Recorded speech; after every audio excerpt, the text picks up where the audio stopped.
Ladies and gentlemen, fight fans all around the world, from the sunny Caribbean, you're watching What You Need. Alright, let's get into predictions for the weekend fights. Already one of the weekend fights has gone down. Marcus Brown, he stopped Francisco Sierra in the 4th round as to be expected. He's really a light heavyweight, but came in at cruiserweight, much bigger than Sierra. Stopped him in the 4th. Let's get into the predictions. So let's start off with Heather Hardy versus Naomi Busquets. First and foremost, man, Naomi is going to be outweighed. She's going to be the shorter person with the shorter reach. Heather Hardy's going to have the height advantage, the weight advantage, the reach advantage. You know, this is going to be a tough fight for Naomi Busquets. Split decision win the last time for Heather Hardy. This time it looks like she has all the advantages to win this fight. This is in no way, shape, or form a super bantamweight fight, as Heather Hardy came in 127.5 pounds to Naomi Busquets 122.5 pounds. This is not a fair fight for Naomi Busquets. I don't know if she has the skills, the Puerto Rican fighter has the skills to hold off Heather Hardy or to get on the inside of Heather Hardy and do something.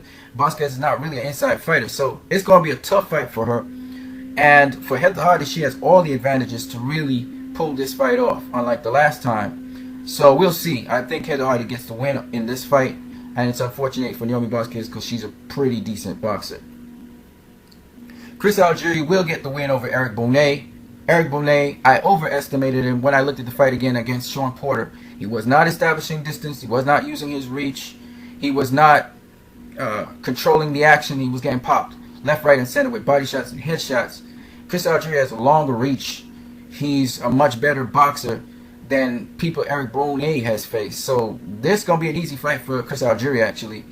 The only thing is, I don't know if Chris Algieri will stop Eric Bonet because he's coming off of a stoppage loss, or if he's going to outpoint him for 10 rounds. That I don't know. But this is a win for Chris Algieri. Jesus Marcellus Andres Cuellar versus Jonathan Oquendo is a very interesting fight. I have Cuellar winning this fight, but it's still interesting in that Oquendo does go to the body. Cuellar has been stopped by a fighter who goes to the body, but Oquendo also, he's easily countered. He gets hit with things like left hooks, and he also gets hit with things like right hooks, check right hooks, or hooks over his jab. So in this case, I still give the fight to Cuellar, even though he came in on the scales. He looked a little bit drained in this fight. He needs to move up in weight from featherweight. For the main event, Peter Quillin versus Daniel Jacobs, I got Peter Quillin winning this fight. But, even though Daniel Jacobs came in on the scales looking scruffy, I don't think he was drained or anything like that. I think he's more scruffy looking. Usually he comes in well shaven, clean shaven, all of that. He was in fit shape as usual. He looked good. So don't be surprised if Daniel Jacobs could pull off a points decision on Peter Quillin. Now, he's not the better boxer of the two. They both use about the same sort of skill set. It's just that if Daniel Jacobs can keep it moving a little bit, that will make Peter Quillin have to make an adjustment to his movement. An in and out movement, using the jab.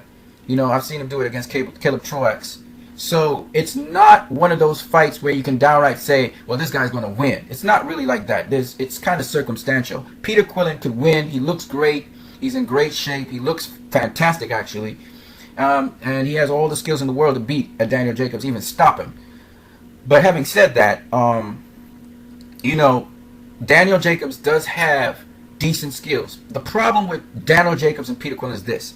Peter Quillin, of course, his last opponent, he had it as a prep for Daniel Jacobs. And Daniel Jacobs' last opponent was sort of prep for Peter Quillin. But the thing about it is this, okay? Daniel Jacobs has to get Peter Quillin to respect him. He has to also keep Peter Quillin at bay with his jab. And that's not as easy a thing in the world to do as it sounds, okay? Daniel Jacobs has to actually jab on the pivot, and he has to come in and out. He has to literally be moving as much as possible with Peter Quillin. He cannot afford to stand in front of Peter Quillin at all in this fight. Peter Quillin is a very crafty guy, and he will get to you. He will land his punches. He will get his punches in. Daniel Jacobs is not as chinny as people think he is. So in this fight, actually, the problem with Daniel Jacobs is he keeps his head, when he's very aggressive, in the true line. Sometimes he also makes mistakes in guarding punches, and he gets set up with counters, like what happened with Dimitri Pirog.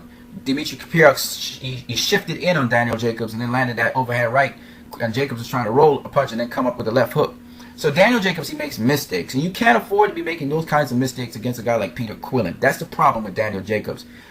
Now, as I said before, I picked Peter Quillin to win. I think he's going to get the WBA World Middleweight title.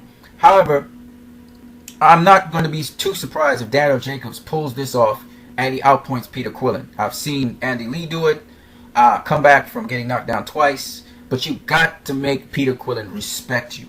You have to get Peter Quillin to respect you, and then he'll be a little bit more cautious as to how he proceeds. But if you look at almost all the fights Peter Quillin's had, he's fought Winky Wright, he's fought Gabe Rosado, he's fought Hassan N'Dam. You know, this guy has fought a lot of very good, experienced fighters. Daniel Jacobs has fought Pirog, and he's fought Sergio Mora, two very good fighters. But he's still yet to really step up to the table and fight the level of opposition Peter Quillin has faced. And Quillin's been able to overcome those guys and beat most of them. All right. Watch out for Peter Quillin's power early on in the fight, trying to set up Daniel Jacobs. Daniel Jacobs needs to be very cautious and wary if he wants to win this fight. He needs to be very careful. So that's basically it, really, in terms of my predictions. Okay, it's Quillin, Quella, Algieri, and Hardy. You guys have a great one.